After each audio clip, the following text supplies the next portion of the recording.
acknowledged sentience. So you are saying that chickens are not inferior to humans. Is that correct?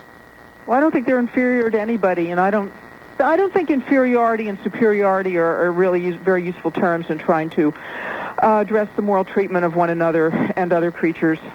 Okay, all right.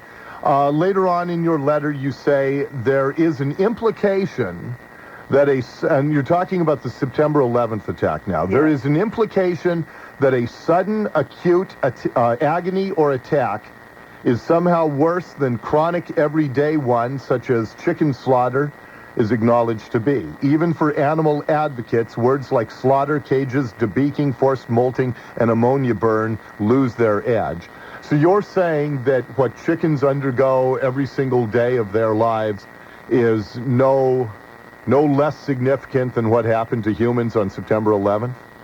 Yes, if your question is, do I believe that what chickens are forced to undergo every single day, the debeaking, the starvation practices, the slaughter, with severe electric shocks, the chicken catching in the middle of the night, and all of those things and many more things are comparable to what people underwent on September the 11th or at any other time, yeah, I consider these to be comparable horrors. Okay. And I'll keep going through your letter. I'll let you let you expound on it, and then we'll just talk about it. Sure. You wrote, for 35 million chickens in the United States alone, every single night is a terrorist attack if the victim's experience counts and human agency is acknowledged. What does that mean?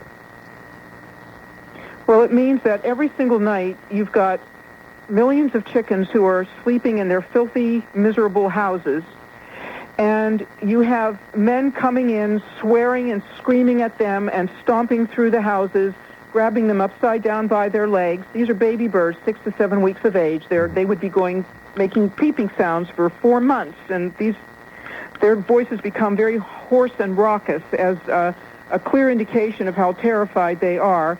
And bear in mind, too, that these birds are at the level of these men's boots. It's like a huge building or trees coming at you and grabbing you and hurling your body into little tiny crates and slamming the door, sometimes maybe on your arms or your legs. In the case of chickens, maybe their legs and their wings. Often their heads get caught in these doors. The men are yelling at them? Yeah. Why do they yell at them? Because they go in to stir them up. Ah.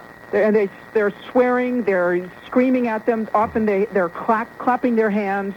And this is what happens every single night in order to get chickens into the trucks that lead them then to the slaughter plants and ultimately to the supermarkets and into people's stomachs. It is a terrorist attack every single night. And unfortunately, it's not just at night. It goes on round the clock, round the world, round the country. Okay. You also wrote, while I would not dream of using arguments to diminish the horror of the September 11th attack for thousands of people, I would also suggest that the people who died in the attack did not suffer more terrible deaths than animals in slaughterhouses suffer every day. Moreover, and this is the one I found most amazing, quite frankly, the survivors of the September 11th attack no doubt ate chickens themselves. It is possible to argue that the deaths of thousands of people whose trivial consumer satisfactions included the imposition of fundamental misery and death on hundreds of thousands of chickens reduced the amount of pain and suffering in the world. So you're saying, Karen, that since these 3,000 people died in the attacks, since they were chicken eaters, that, and I don't know if you're saying that it was a good thing that they died, but you're saying that it lessened the amount of suffering in the world that they died? Well, what I'm saying, Dori, is this. Peter Singer argues from a utilitarian point of view, which, to be very superficial but yet not inaccurate, would attempt to balance the pleasure and pain in situations in which there's a conflict. Does this, who is, weighing who suffers more if this creature gets pleasure or this group of creatures gets pleasure and vice versa. So what I'm saying to Peter Singer, or about Peter Singer in that letter, is that it is possible to argue, according to his own utilitarian ethics, that the death of a fewer number of individuals who eat many individuals reduce the amount of pain and suffering in the world, although I don't think that the amount of pain and suffering in the world was really reduced, because, again, I'm putting things in a rather simplistic way, but yet a way that I hope would, jog us all to think a little bit about the implications of basically our eating habits and our relationship to other living creatures. Okay, and that we don't usually think of. And finally, you closed your letter by saying, I think it is speciesist to think that the September 11th attack on the World Trade Center was a greater tragedy than what millions of chickens endured that day and what they endure every day because they cannot defend themselves against the concerted human appetites. If the question is whether the World Trade Center attack was worse for its thousands of human victims than the sum total of misery and terror was for millions of chickens that day, I see only one non-speciest answer to the question. And a lot of us cannot possibly fathom how you could even begin to put chickens on the same level of what humans and human families went through on September 11th. I mean, that is just bizarre to me, Karen. Well, Dori, what I find is that in the past, for example, thousands and thousands of white people couldn't fathom that, that certain spokespeople would put black people on the same level as themselves. And with all due respect, I don't hear in the major media, I don't hear any comparable concern, nor have I heard for years, going on almost a decade and a half now, any comparable compassion for or concern for the innocent victims of our bombing in the Middle East. Oh, that's been brought up many, many times. Well, it's a legitimate observation. Well, and I've talked about that ad nauseum, and I don't want to get off on that tangent since you're here to talk about the chickens, but it's amazing when I think about what those families are going to have to deal with for the rest of their lives, that their suffering is trivialized by comparing their loved ones to that of the suffering of chickens. Well, as you said, that's your point of view, and my point of view is that their suffering isn't trivialized by anything. It is what it is. Well, suggesting that other creatures suffer just as much, and certainly in many millions and billions more larger numbers, these animals are not recognized at all, and they should be. But I'm a dog lover. I had two dogs, both of them because of old age, have died in the last 2 years. I just got a new puppy. When my dog died last summer, when we had to put him down, I cried like a baby. And I was over it a day or two later. If something happened to one of my daughters or to my wife, I would walk in misery for the rest of my life. I know that I would. And to suggest, as much as I love animals and as much as I love doggies, to suggest that any animal can be equated to human life, I just don't understand that point of view. Well, that's partly because you're a human being. And anyway, you're talking about your response to your dog's death, and I'm talking about, these animals themselves. If your dog had a relatively quick and painless death and a happy life with you, which I'm sure the dog must have had since you loved him or her, that's wonderful. But billions of chickens don't have a life that is worth living because of. But my point is, I get over an animal's death like that, and I've had. Not everybody gets over an animal's death like that. You're talking about yourself. So are you telling me that? Do you have pets? I assume. Excuse me? Do you have pets? United Poultry Concerns, among its many programs, includes a sanctuary for chickens, turkeys, and ducks here at our headquarters in Virginia. And do you have family? Well, I have a husband, and I have brothers, and I used to have two parents who have since died. Let me ask you, if something happened to your husband, would you mourn that more than when one of the animals in your sanctuary dies?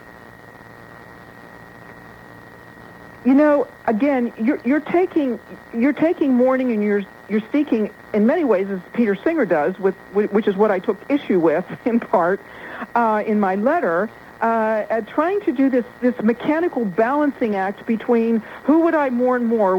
This individual. It's a fair question, Karen, because you're the one. Their daughter or their wife. I mean, how can people answer such questions? Well, you're the one who's making the comparison in your letter. You're saying that the deaths of chickens is every bit as great a tragedy as the deaths of humans. And I'm saying, no, it's not. And your hesitation to answer my question would suggest the fallacy in your argument. Well, I think for the chickens, there is no doubt whatsoever in my mind that the suffering that chickens undergo as individuals and the millions every day and billions every year, there's no question in my mind, and there's no qualification at all in what I'm saying when I say that their suffering and their misery and the horror and degradation of their lives that we impose upon them is every bit as terrible as anything that any creature under the sun, including humans, have ever gone through on the face of the planet. But you're talking in a very theoretical plane. No, I'm talking in a very real. And I'm asking you, if something happened to your husband, would that be more upsetting to you than if something happened to one of the animals in your sanctuary? I'm not sure. It would depend on who died in my sanctuary. I'm very close to these birds. Does your husband know that your answer is I'm not sure to that question?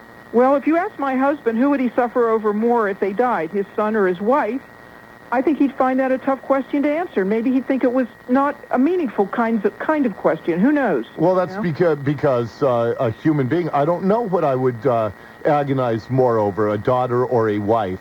But a family member versus an animal, I could answer that in a millisecond. Okay, well, I can appreciate the fact that you could. But again, so you just keep one thing straight. What the animal goes through, that's a fact. Or what the human animal goes through, that's a fact. Your or my response to what they're going through, whether we care or don't care or consider it important or terrible, that's another side of things. What I feel about my husband dying or one of our birds dying, hopefully it does bear a connection with what they go through, but it doesn't necessarily bear a connection because what they go through is what they go through, and nobody can alter the facts of what they go through. Yeah, no, when you talked to my producer yesterday, we talked about whether you'd be able to take some calls. What kind of time do you have? Do you want to take some calls from listeners? I have 10 more minutes that I could spend taking calls. All right, let's go till the bottom of the hour, and I'll get some calls for you. Hold on. I got to take a break here, and then we'll get some calls for you. Karen Davis is the president of United Poultry Concerns. If you would like to comment on what she has been saying, you can do so right now at 421-KIRO, 421-5476. Toll free is 877-710-KIRO, and we will get to your phone calls for Karen Davis as we continue here on News Radio 710 KIRO. The Brian Suits Show. Tonight on The Brian Suits Show, never mind what's on the show. Here's what's not on the show. None of that Clinton-bashing banter with Lou Pate at the end. What do you mean? I planned for No, I look enough. forward. No. Brian Suits. Weeknights at 9 on 710 KIRO. KIRO. None of that. Enough. Man. Larry Nelson here for My Duck's Bed. That's D-U-X. I woke up this morning feeling refreshed and ready for the day and started asking myself, why doesn't everybody have a duck's bed? A deep, restful sleep is one of life's simple pleasures, and yet not many of us experience it. Every time I turn around, I hear studies talk about how important sleep is. For 75 years, the makers of the duck's bed have been perfecting ways to create a bed that combines both superior support with incredible comfort. It's amazing how utterly comfortable the duck's bed really is. Sleeping is not a luxury, it's a necessity. So why not enjoy the simple pleasure of a good night's sleep? Lie down on a duck's bed. It's the bed your back has been aching for. Try the Duck's Bed at Duxiana, Seattle in Rainier Square or in Bellevue at 102nd just north of Bellevue Square. Find them online at duxbed.com or call for a brochure 800-595-2000. 800-595-2000. Did you know heart disease can be slowed, stopped, even reversed? Last year in the United States, over 160,000 first-time heart attacks were fatal. And these were people who had no previous symptoms. Their first, last, and only symptom proved to be that fatal heart attack. Well, at ScanQuest, they offer the latest CT technology to provide a non-invasive, highly accurate screening mechanism to detect potentially life-threatening diseases so you and your doctor can take action sooner. You see, it's been proven most serious illnesses have what is called a preclinical phase. If you catch the disease in that preclinical phase, the chance of successful treatment skyrockets. And for about the price of tuning up your car, ScanQuest can scan your body for early development of the most common cancers as well as check for the risk of heart attack.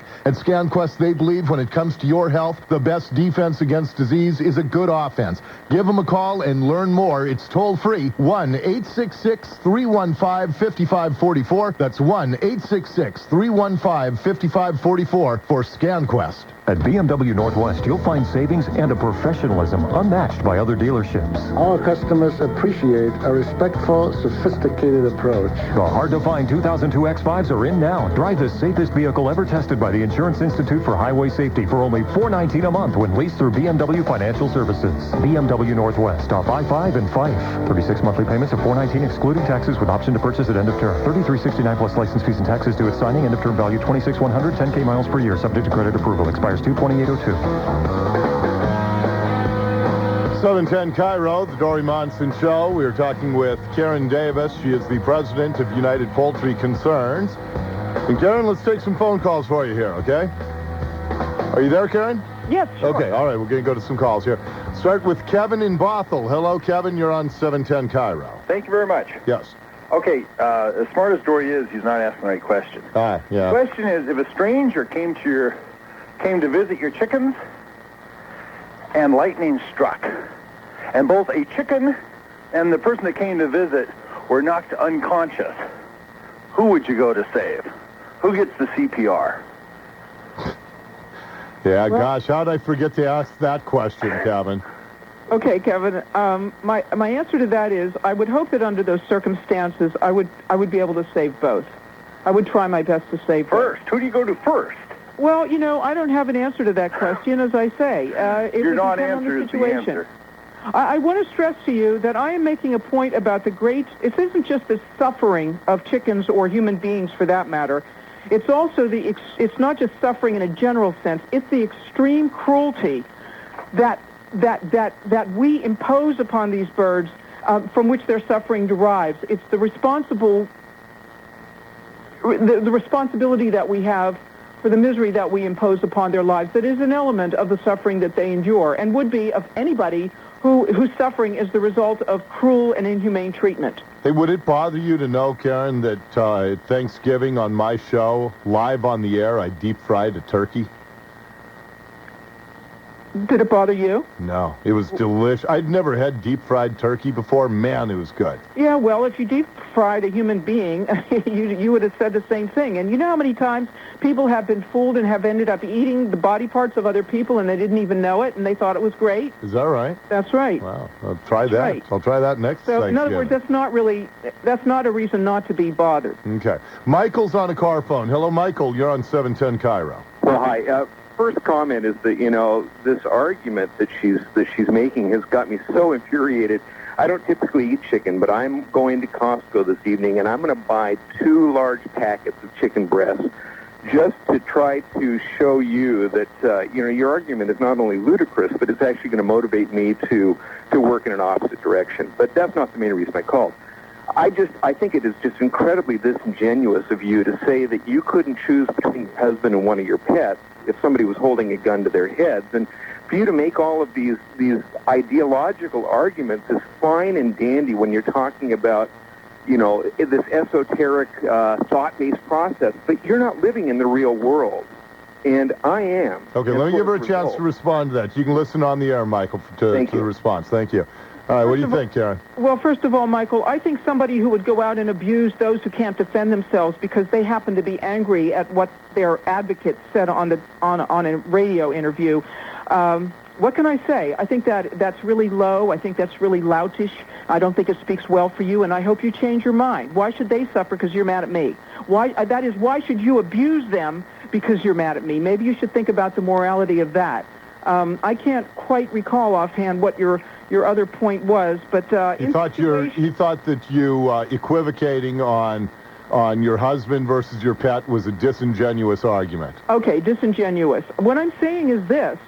When you're asked to choose between your companion, maybe your companion dog and your husband, or your husband or your daughter, you're going to be faced with this kind of a situation that you can't just stand here and this is what's abstract, is asking somebody when they're not in this situation, who hypothetically would you choose? Again, if you try to think of it in terms that are more familiar to more people, that is, would you choose your daughter or your son, then you begin to see, well, it isn't an easily answered question, and again, it's purely hypothetical until you're in the situation itself. And I can't say, standing back here abstractly and theoretically saying who I would choose in a situation so dire and requiring such immediate response. Okay, let me get one last call for Karen Davis. Bill's on a car phone in Enumclaw. Hello, Bill. You're on 710 KIRO.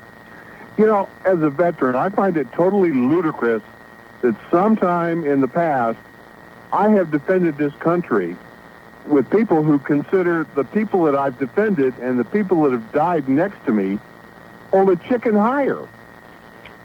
I didn't say I held a chicken higher. Well, you certainly did. No, I didn't. Or equal to. Well, equal to is not higher. You've got to be kidding me.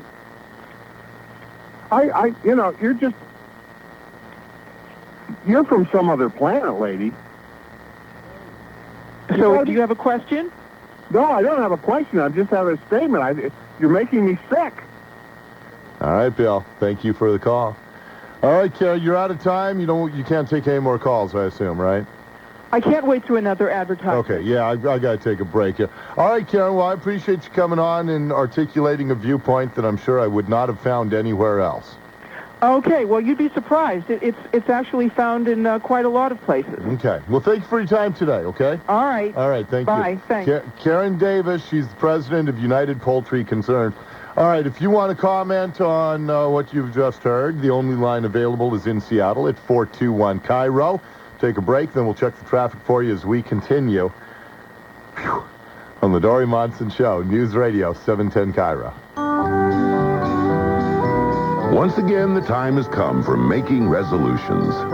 Lose a few extra pounds, clean out the garage, or if you're the Home Depot, you resolve to keep driving down the cost of home improvement. And we've resolved to do it in a big way by taking an extra 40% off hundreds of select items. Just look for the yellow tags all over the store. They mean you're getting an extra low price on the best brand names. Power tools, building materials, paint and decor, lawn and garden, storage solutions. If you've got a project in mind, we've got something you need at an additional 40% savings. And by the way, if you've got Home Depot gift cards from the holidays, there's never been a better time to use them. Because with our yellow tag savings, they can go up to 40% farther.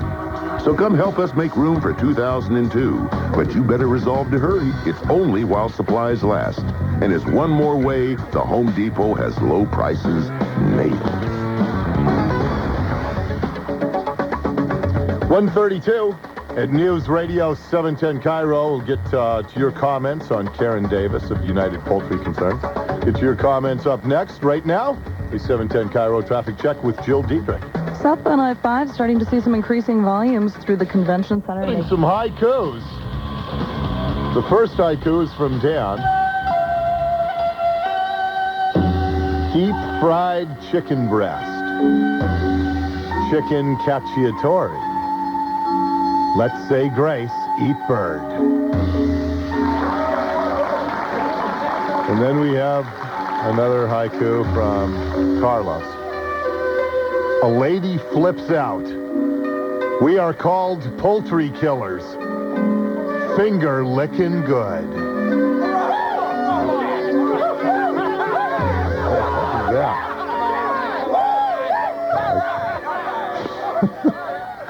Oh, that's not the kind of reaction I expect to haiku. Little late. Okay, let's get to your phone calls, your comments. I'm sorry to say Karen Davis could not stay with us any longer than the bottom of the hour. She has some important business to attend to. Okay, to the phones we go. Paul is on a car phone. Hello, Paul. You're on 710 KIRO. Hey, Dory. Hey, Paul. I think I need to send you my cleaning bill. Why is that? Because I'm laughing so hard. that I wet myself. That's a sad mental image, and I'm sorry you painted that picture in my What would mind. you rather have, the bird killer or wetting myself while I'm driving in North Bend, mind you? I think it shorted out your phone at the same time, too, all that moisture. Can you hear me? Yeah, now I can. All right. My comment is this. During the summer, I actually spent my summers chicken catching at one of those facilities that she talked about. And I'm not sure, there must be something different on the East Coast than here in the good old Puyallup Valley. But, yeah, we did. I mean, if we cursed at them, they'd flip us back off, So we didn't, we just walk in, you put a red light in the room because they can't see you coming. Yeah, I never understood when she said that the guys walk in swearing at the birds. Yeah, I was dying. I was literally tinkling when she said that. Damn you, chickens! Damn you! I know. Damn you to hell! Get going, you bastards. Anyway, so, I went all the way from walking in one of those facilities, taking 3 in each finger. You'd take 1, 2, and 3, and you'd put them in a basket, and then you'd take them down. And so, I mean, we didn't string them up by their beaks, and they weren't plucked alive. And yeah, well, just remember, Paul, as long as you're part of the problem, you can't be part of the solution. Oh, man, I'm so depressed. Okay. All right, Paul, thank you for calling. Okay, bye-bye. You know what I'd like to do? You know what we've got to do? I want to find some local franchisor for Kentucky Fried Chicken. I want to see if their sales spiked today, because I'm getting all these emails from people who say, I'm going to get a bucket on the way home, just to spite her. I'd really be interested to see if chicken sales go up today because of the listeners to this show. Molly's on a call. Well, wait a second. Molly might have an answer to that question. Molly's calling. Hello, Molly. You're on 710 KIRO. Yeah, hi, Dory. Hey, Molly. Never felt compelled to call in before. However, I was just recently in the Paulsbo McDonald's line getting a chicken sandwich. Now, did you go with that Cajun chicken? I sure did. Yeah, that 99 cents, that's one of the best values in fast food as far as I'm concerned, Molly. Well, there you go. And as I said grace before my meal, I also prayed for those poor people in the terrorist attacks that she seems to not be concerned about. And I'm also very concerned for her, so I did add a prayer for her because she is absolutely morally bankrupt. There you and go. I've never heard anyone like her before, and I just couldn't believe it. I thought, I'm calling in. You know, nobody likes interviewing wackos more than me, but she may have taken the cake right there. And she certainly has. So I'd check in Paulsville because I'm sure their sales have spiked, and I think I'm going to have chicken stir-fry tonight. There you go. All right, Molly. Thanks. All right, fight the power. Okay, let's go to Katie on a car phone in Chehalis. Hello, Katie. You're on 710 KIRO. Hi. Hey, Katie. I'm a chicken farmer. Oh, well, you're no better than Osama bin Laden then, Katie. Our chickens are happy. They have great lives. They live in open buildings and eat good food, drink good water, and breathe fresh air. And, I think they're happy to feed us when they're done living. You think so? I do. You think that's their raison d'etre? Well, they're not very self-aware, as my husband likes to say. Yeah. But I think if they knew... Neither is Karen Davis. They'd be happy. Yeah. So they're giving their life for our pleasure, and you think they'd be okay with that? I think they'd be okay with that, and I think if people understood how chickens were raised, they'd be very pleased to know where their food came from. Got it. We treat them very well. All right, Katie, I appreciate it. Thank you for being there for us. Thank you. All right, see you later. And I've tried over the last several years to cut down my red meat intake, and I'm eating a lot more chicken. I don't need this kind of guilt that Karen Davis was trying to heap on me. All right, Josh is on a car phone in Enumclaw. Hello, Josh. You're on 710 KIRO. Hello. Hey, Josh. Well, I'm going to be one of the few people dissenting with the majority of the people calling in, that's for sure. Oh, okay. I myself am a vegetarian, have been so since I was about 8 or 9. I'm 20 years old now. Uh-huh. I won't give you the whole litany of reasons for why I am a vegetarian, but the largest reason is, number one, the ethical treatment of them. The last couple callers I've heard have been saying, I don't know what Karen's talking about. These chickens are treated so well in these facilities, et cetera, et cetera, et cetera. They'd be happy to give up their lives for us. Well, these facilities that these people must be talking about are in the minority because I have seen specific, number one, Humane Society video footage of the places, the slaughterhouses, and Right. it is not a pretty sight. These chickens do not lead good lives. The debeaking of them, the forced molting, etc., ammonia burns, all that is Right. real stuff. Look, I'm under no pretense that chickens want to die for my dinner, but to in any way try to compare a chicken's life to the lives of the people in the World Trade Center is so patently ludicrous and offensive that she's defeated her old argument. You know what, Dory? Making comparisons like that is a trivialization of the entire situation. The basic matter is this. The chickens are not treated very well. It is not necessary to eat them. The truth of the matter is that millions of chickens and other animals, cows, pigs, turkeys, etc., die for no reason because, nutritionally speaking, it is not necessary to ingest meat to be a healthy person. Okay, No. I am an extremely healthy person, as an example, and there are dozens of them out there who will testify to the same. Well, I'm sure that's So, true, come on, but let me also ask you, do you feel the same way about a lion that takes a gazelle out on... They are carnivores. It is necessary for their diet. We are omnivores, which means that we can eat meat or vegetables. We can survive on both. But a lot of vegans suggest that that it is a moral failing to choose to eat meat. Well, I would argue this. Now, if it was done in a way that was perhaps a bit more natural and less engaged in the practices of torture of the animals, I'm sorry, that's really what it is. Because when you turn any institution into or any food product into an industrialization of it, if you industrialize the meat industry, which is what happens, the concerns of the animals feeling, they have nerve endings too. They can experience pain and fear. They are going to be subjected to some horrible things. So it would be okay with you if it was more natural. So if I went out into a field, jumped on the back of a cow, and sunk my teeth into an artery until it bled to death, you'd be okay with me then eating that cow versus going to Costco and buying a New York steak? Well, I would say that would be an improvement on the situation because then Why? Because then you'd at least be expending some energy and contracting some muscles to get your food. So, but why is that important? Because otherwise you're perpetuating the fast food culture that we live in right now. Wait. I thought your focus was on what the animal goes through. Why is it important that I expend energy? If it's no less unpleasant for an animal to have a carnivore jump on its back, bite an artery, bleed to death, versus what happens in the slaughterhouses, why do you say that it would be more acceptable if that's how humans ate meat? I am saying that it would be somewhat more acceptable if it was a matter of your own survival. Is it a matter of your own survival? Well, that's not what you said at first, and I think... Listen, Dory, can I finish my sentence? Well, no, but you're adding that caveat because you understand with what you originally said that I shot that down. So now you're adding yet another layer that you did not originally have as part of it. Your own survival, I would say yes, it would be okay. But it is not. You can obtain all the nutrients you need from vegetable and plant sources. You don't need to wear leather. You don't need any of it.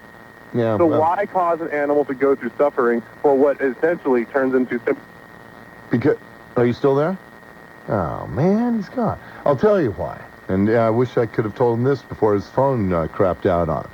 Because if you put the right barbecue rub, the right mix of seasonings on an extra thick-cut porterhouse, and if you do it the night before you barbecue it, and then you put it on the grill, and you cook it so that the juices are captured inside, and you get kind of that burnt crust exterior where the rub you've put on has caramelized just a bit, and you get so that little exterior crunch, and then inside you get the pink middle and the juiciness that just seeps out and engulfs everything on your plate.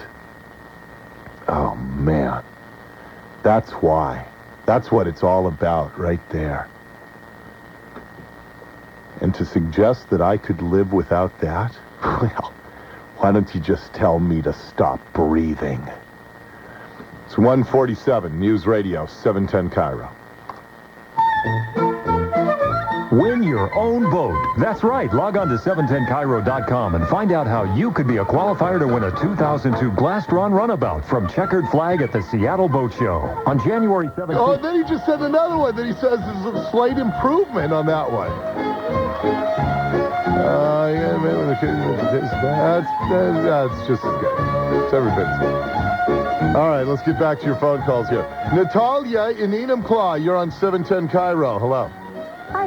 Hey there. How are you doing? Fine, thanks. Good. I just wanted to finish off Josh's argument with you. I personally am fully supporting Karen Davis, I believe her name is. Yeah, right. I think that she made some wonderful arguments, but I do think that a couple things she said could have been worked on a bit.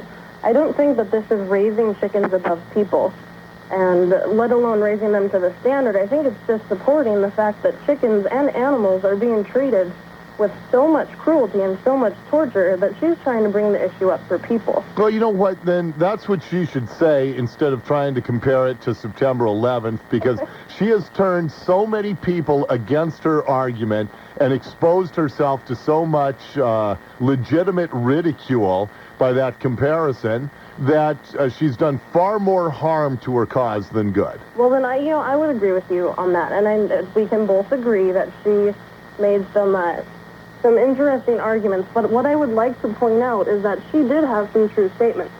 That animals are not being treated very fairly. They are not being treated the way that we could be treating them. And like Josh said, I am a vegetarian myself. And if I were to raise chickens and cows, and if I were not to inject them with hormones, if I were to feed them a natural diet, feed them something that I knew was healthy for myself, I would more than willing eat the meat if that was what I wanted. No, I don't believe that. I don't believe that. I've got some steaks in my freezer. My wife's father, they have a farm a few minutes from their house, and they raise cows, and they slaughter them, and they're all natural. They're not some big production line plant. They have 1 or 2 cows. They slaughter 1 or 2 a year, and we get the meat from that. I don't think that would be any more acceptable to the animal wackos like Karen Davis than the steaks we get at the grocery store. Now, how do you feel that killing 2 to 3 cows a year is no more different than mass producing and mass injecting hormones into cows to feed the whole American population? You know what? I think that as long as there's a market for it, as long as humans have the appetite for it, that it's fine. It's fine. It's the way it is. And there's a food chain, and we're at the top. All right, I got to run here, but thanks, Natalia. It's 1:53, 710 KIRO. Listen to 710 KIRO's Afternoon News. This is Val Stowe for a memorial service at Fort Lewis this afternoon for the Green Beret killed in Afghanistan. As a criminal probe gets underway, a number of Enron documents destroyed. 710 KIRO's Afternoon News. Today from 3 till 7, only on News Radio 710 KIRO. KIRO. The news, traffic, and weather station. This is it. The big finish. The final vote. The 2-hour finale of Survivor Africa. Who will be the ultimate survivor? The biggest issue in the game right now is who do you trust? Who will win $1 million? People are changing their mind like they're changing their underwear. We guarantee you, it's the wildest ending to any Survivor yet. Oh, my God. I can't look. They've endured extreme hunger. Do we want the mush or do we want the gruel this morning? Wild, ferocious animals. And each other. He has no loyalty to me. I felt betrayed. He only has loyalty to you. And I felt very betrayed. Now, it's all come down to 2 extraordinary hours of television, followed by the live 1-hour Castaway reunion you just gotta watch. It's an entire night of Survivor you can't miss. Survivor Africa, the final vote, followed by the Castaway reunion, live. It's all here. Don't miss the 2-hour finale of Survivor Africa, followed by a live Castaway reunion tonight at 8 on KIRO 7. RV buyers, the Tacoma Dome RV Show is over, but the low RV Show sale prices continue. This weekend only at Watts RV Center in Kent.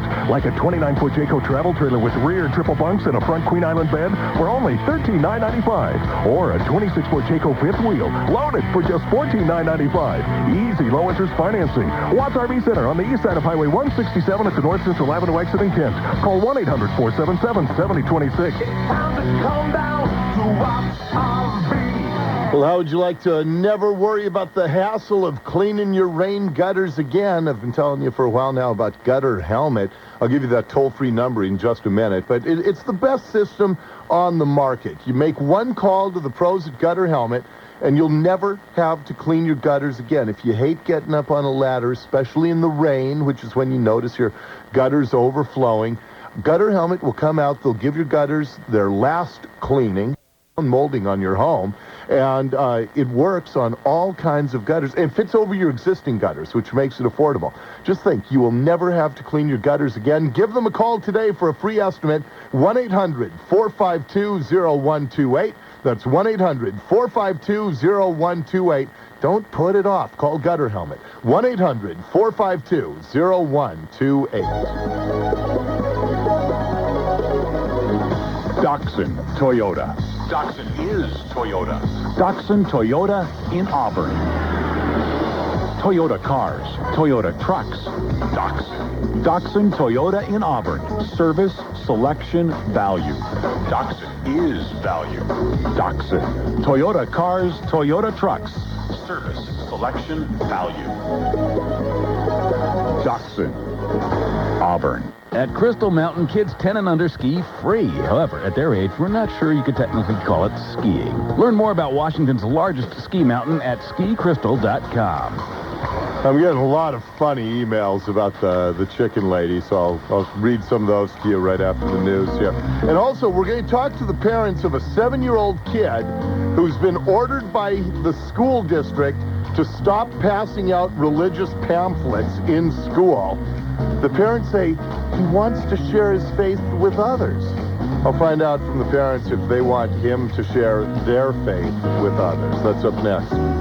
Car, truck, and SUV buyers, it doesn't get any better than this. Bill Pierre Auto Center's final 0% countdown is on now at Pierre Ford and Pierre Dodge, Harris Ford, and New Wilson Ford. Only a few days left to save thousands. From 11 a.m. till 1 p.m., we'll do one of our talk show host roundtables with me, Dave Ross, and a variety of other luminaries from the talk show world. Right now, I want to tell you about a story going on back in New York. Eating chickens, and there's no difference between eating chickens. Hey, Robert, I have no idea what you're even talking about now. I mean, what? If you're trying to make a point, you've completely lost me. Okay, the schools teach that there's no that there is no God, there's no creation, that there's no really difference between a chicken and a man. We both came from the swamp. So therefore, you get people who say, look, eating a chicken is as bad as killing people in the World Trade Center. There's no God. I mean, we're just a big smart chicken. That's what she's saying. We're just big smart chickens. And that's what the school is emphasizing. Now, I've been around the school system. Well, look, I got 3 kids who are products of the public schools, and my kids can tell the difference between animals and human beings, the human animal and lower forms of animals. And I admire your attempt to try to tie together the last 2 hours, but it wasn't working for me. All right, it's 2:32, News Radio 710 KIRO. I've got a Seattle line available.